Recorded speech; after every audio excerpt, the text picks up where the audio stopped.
नमस्कार, आदाब, सत श्री अकाल। मैं हूं राकेश तारा, लेके हूं top 10 JK news break. DDC election जोरों शोरों से लोग इसमें भाग ले रहे हैं और हर पार्टी अपने अपने वोटर के साथ आज राजौरी, कालाकोट, ढांगरी ब्लॉक में भरने आए नॉमिनेशन फॉर्म। राजौरी में 22 कैंडिडेट ने भरे नॉमिनेशन, जिसमें बीजेपी, एनसी, कांग्रेस अपनी पार्टी और 12 आजाद कैंडिडेटों ने भरे फॉर्म। कालाकोट से 6 कैंडिडेट ने नॉमिनेशन फॉर्म भरे, जिसमें बीजेपी, एनसी, कांग्रेस और 2 कैंडिडेट जो आजाद जो है उन्होंने नॉमिनेशन भरे। जी हां, लोग भी रैलियों के साथ नजर आए।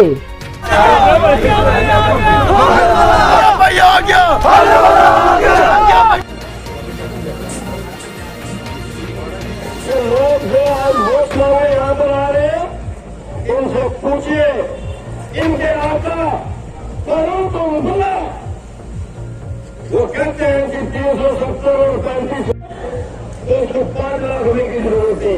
वो अगर उनके घुटने काम नहीं करते थे तो उनका गरीब बेटा अगर सोचता था कि मैं मां के घुटने चेंज करवाऊं तो उनको बदलू, नहीं बदल सकता था, क्योंकि 4, 4.5, 5 लाख रुपए में वो क्या अच्छी बात है?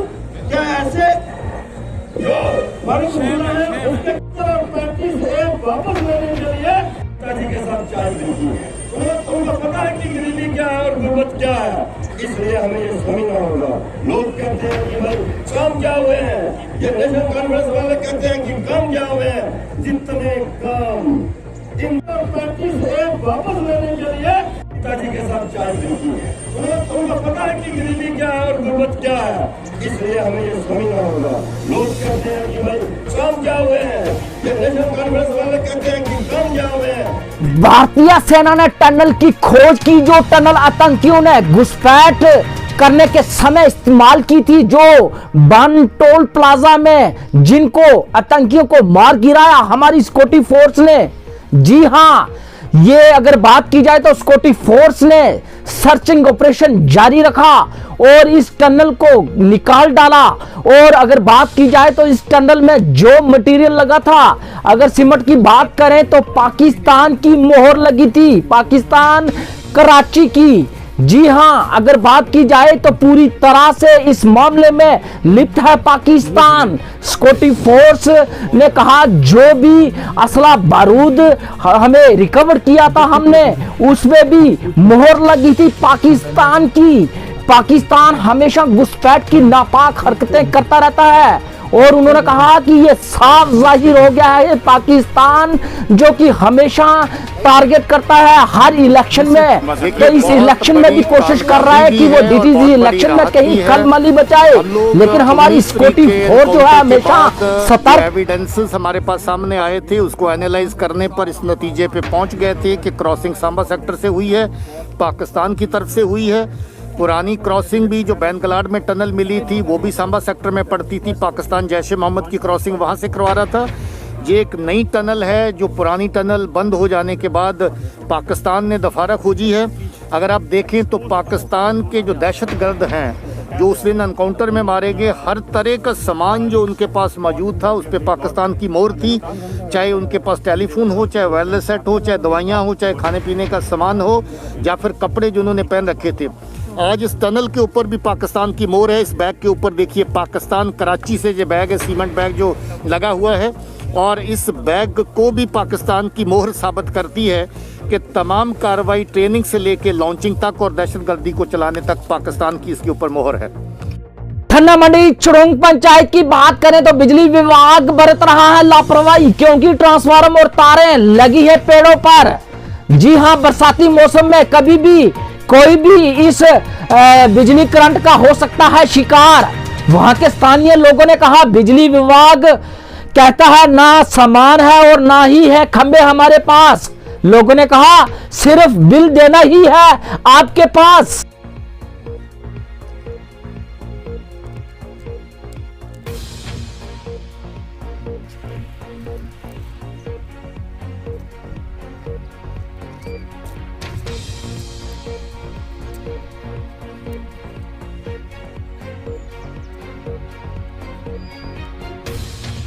साल पहले लगा था और ट्रांसफार्मर की हालत ऐसी है, डंडू पर लगाया हुआ, लकड़ी के डंडे लगा के उस पर ट्रांसफार्मर अटकाया हुआ है। तारें जो हैं वो डंडू के साथ बांधी हुई हैं, लकड़ी के साथ। उसमें यही है कि शाम सुबह स्पार्किंग होती है, लाइट चमकती है, लेकिन महकमे वाले कभी इसकी तरफ ध्यान नहीं देते। अच्छा, यहाँ जो देखो ट्रांसफार्मर जो लगाया गया है उसके जो लकड़ी के ऊपर तारें बंधी हुई हैं। अगर कल वो लकड़ी बारिश से पिघलती है, उसमें करंट पैदा होता है, तो कल कितना नुकसान होगा किसी बच्चे का, किसी बुजुर्ग को गुजरने वाले रास्ते में लगा हुआ ट्रांसफार्मर। कम से कम गवर्नमेंट को ये अपील है मेरी तरफ से कि उस ट्रांसफार्मर को इसको ठीक करें, उसमें जो भी तार है सही तरह से लगाएं उसको और मुकम्मल करें। उसमें ना तो लीड है ना कुछ है, कभी वो स्पार्किंग करता है, शॉर्ट हो जाता है। बाढ़ में ऐसे मैंने बोला जब उन्होंने ट्रांसफार्मर को, अभी ये नए लगा हुआ, कम से कम इसको 7-8 महीने हुए हैं, अभी नए लगा। मैंने 2-3 बार बोला भी था, वो जो बिजली वाले उनको बोला था, बोलते अभी हमारे पास सामान ही नहीं है। वो बोलते सामान ही नहीं आया पीछे से, तो हम कहाँ से लगाएं। तो इसे मेरी गवर्नमेंट से अपील है कि ये ट्रांसफार्मर को तैयार करें और हमारी तारें ऐसे जहाँ पेड़ हैं, पेड़ों के साथ बांधी हुई हैं, वहाँ वाले हैं, इनकी बहुत बड़ी लापरवाही है। ये जहाँ भी जाओ गलियों में ये मीटर हैं जो इनमें आग लग जाती है। कम क्वालिटी का जो सामान लगाया गया, इसकी वजह से जो है बिजली में प्रॉब्लम आती है। 500 रुपया खाने की तैयार नहीं, 500 रुपये कनेक्शन।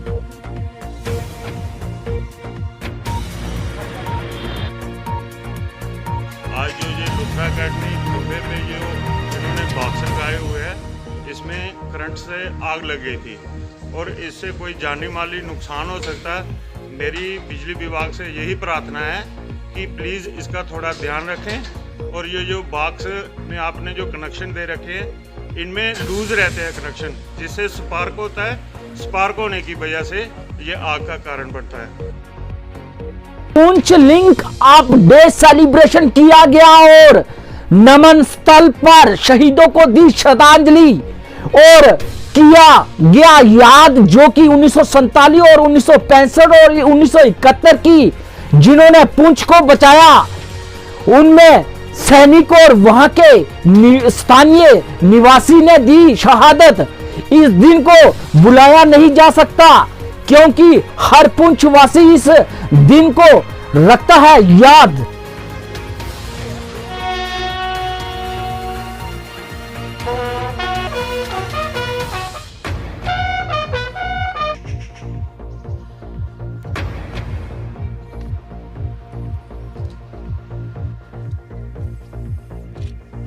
मेरा नाम कर्नल नसीब सिंह, मैं जिला सैनिक वेलफेयर ऑफिसर पुंछ, और आज हम यहाँ पे पुंछ लिंक अप डे के लिए यहाँ पे इकट्ठे हुए हैं। ये पुंछ लिंक अप डे हमारी उस वीर गाथा को दर्शाता है जो हमारे जवानों ने 1947, 1948 में अपना बलिदान देके इस पुंछ सिटी को एनिमी से लिबरेट कराया था। और इसके बीच में आर्मी ही नहीं बल्कि यहाँ के पुंछ की लोकल पॉपुलेशन ने भी पूरा योगदान दिया था और उस योगदान की आज ये हमारे सामने मिसाल है। Press conference mayor municipal Jammu. जी हां, अगर बात करें तो टाउन हॉल जम्मू में प्रेस कॉन्फ्रेंस की और रखी बातें म्युनिसिपल जम्मू की।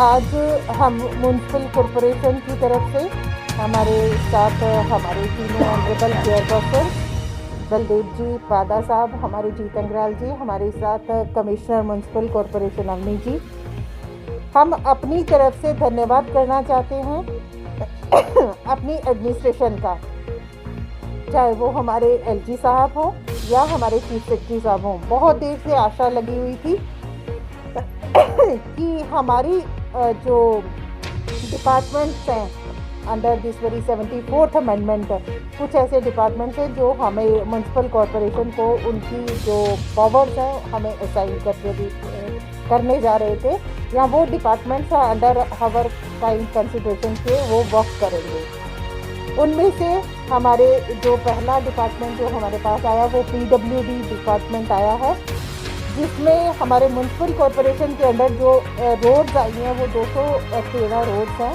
213, जिनकी जो विड्थ है 5.5 मीटर से कम है और म्यूनसिपल कॉरपोरेशन एरिया के अंडर आती हैं, वो सब भी उनका जो है पावर्स जो है वो शिफ्ट कर दी गई हैं हमारे म्यूनसिपल कॉरपोरेशन की तरफ। सेकंड, जो मेडिकल डिवीज़न है, जीएमसी हो या सारे डिवीज़न है, वो भी हमारी तरफ शिफ्ट हुआ है। उनकी जो फंड्स है वो 2021 से 2022 वाले वो हमें शिफ्ट हो चुके हैं। अलॉन्ग विद उनका जो स्टाफ है वो 66 नंबर है उनका। Same is the case with the schools. उनमें से 108 टोटल स्कूल हैं, प्राइमरी स्कूल्स, जिसमें से आई थिंक 25 स्कूल जो हैं प्राइमरी स्कूल्स वो हमें शिफ्ट हुए हैं अलॉन्ग विद देयर स्टाफ। और उसके जो सीईओ, एक उनका हमारे जम्मू को मिला, एक एसएमसी श्रीनगर वालों को मिला है। उनके जो फंड्स है, सेपरेट हेड्स जो है वो एजुकेशन डिपार्टमेंट की तरफ से ही उनका ऑपरेट होगा। Third is the health department. उनकी जो हमारे 11 सब सेंटर्स हैं, उनकी जो पावर्स जो हैं वो हमें म्यूनसिपल कॉरपोरेशन को दी गई हैं। उनका जो स्टाफ है, उनके फार्मासिस्ट हैं, सब जो है वो under this very municipal corporation वो वर्क करेंगे। उनका जो सैलरी बजट वगैरह है, सेपरेट हेड जो है वो हेल्थ डिपार्टमेंट में, हेल्थ डिपार्टमेंट उनको ऑपरेट करेगा। ऐसे हम आशा लगा रहे हैं कि बहुत से और भी जो डिपार्टमेंट्स हैं विद इन डेज जो हैं वो हमारे म्यूनसिपल कॉरपोरेशन को वो हैंडओवर करने जा रहे हैं। फ्लोरिकल्चर, रेस्ट ऑफ बहुत से ऐसे डिपार्टमेंट्स हैं जो हमें इनकी पावर मिलेगी।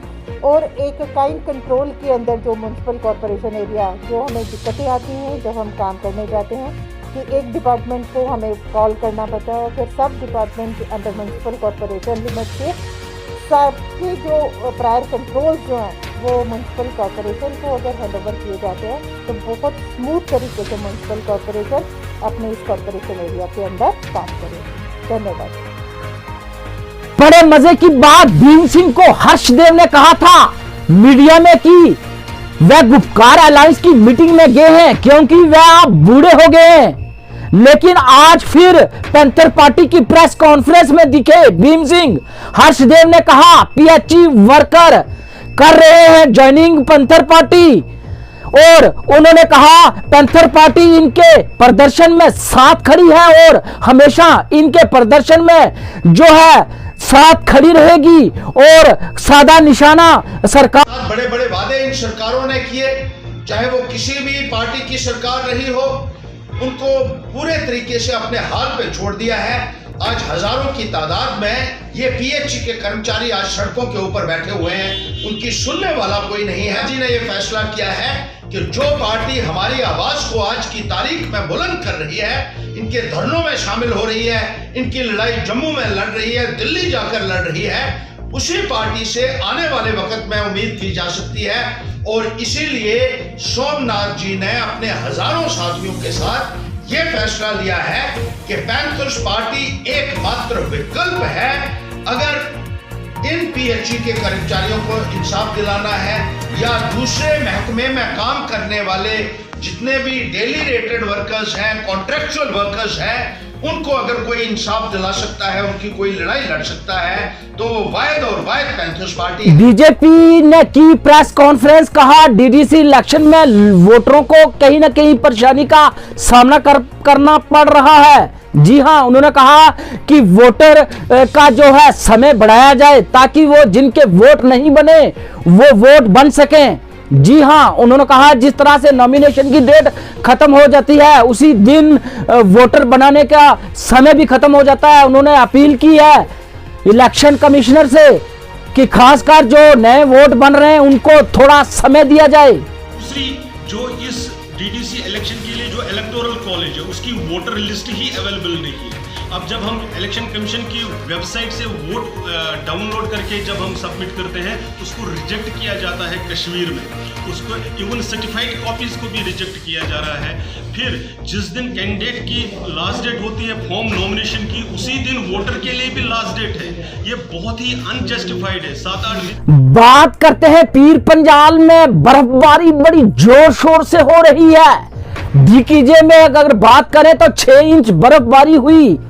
आज जिसमें गृह विभाग के लोग नजर आए रोड क्लियर करते, जी हां, लेकिन बर्फबारी हर दिन ले रही है उग्र रूप, जिसमें लोगों को आने जाने में आ रही है परेशानी। हर तरफ बर्फ ही बर्फ, कहीं कोई स्थान खाली नहीं।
यूथ के लिए प्लेटफॉर्म जी राजौरी में मिल सकेगी डिफेंस के रिलेटेड एजुकेशन, एक्सक्लूसिव एनडीए और सीडीएस कोचिंग, जिसका आज उद्घाटन हुआ।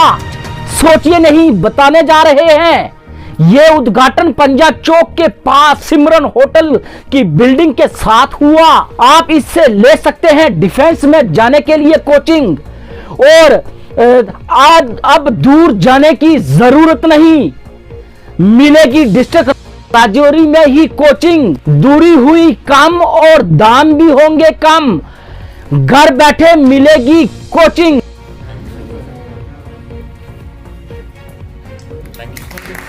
डिफेंस इंस्टीट्यूट इसका नाम है। बेसिकली हमने ये खोला है इसकी कोचिंग के लिए, जितने भी आर्मी पैरामिलिट्री फोर्सेस डिफेंस के रिलेटेड जितने भी एग्जाम हैं सबकी कोचिंग हम प्रोवाइड करते हैं। ये हमारा इनिशिएटिव है। यहाँ पे बेसिकली आज हमारा इनॉग्रेशन डे था चाहे डिफेंस इंस्टीट्यूट का, और बेसिकली ये मॉड्यूल खोलने का यही था क्योंकि यहाँ पे ऐसी कोई स्टडीज़ प्रोवाइड नहीं होती। यहाँ से बच्चों को नॉर्मल कोर्स के लिए भी यहाँ से दूर दराज के इलाकों में जाना पड़ता है, जिससे उनको काफ़ी परेशानी आती है। जो हमारे यहाँ के राजौरी पुलिस के लड़के हैं उनको काफ़ी दूर तक मतलब जाना पड़ता है ऐसी कोचिंग लेने के लिए। डिफेंस के रिलेटेड जैसे उनको जम्मू जाना पड़ेगा, दिल्ली जाना पड़ेगा, चंडीगढ़ जाना पड़ेगा। तो मेरा ये इनिशिएटिव इसलिए कि ताकि उन बच्चों को मतलब अपने होम टाउन में ही ऐसी सुविधा प्राप्त हो कि उनको इतनी दूर ना जाना पड़े। बेस्ड जो हमारा यूथ है उसे तैयार करेगा, और जो राजौरी के अंदर जो बहुत से ऐसे इश्यूज हैं जैसे ड्रग्स को लेके, जैसे आपका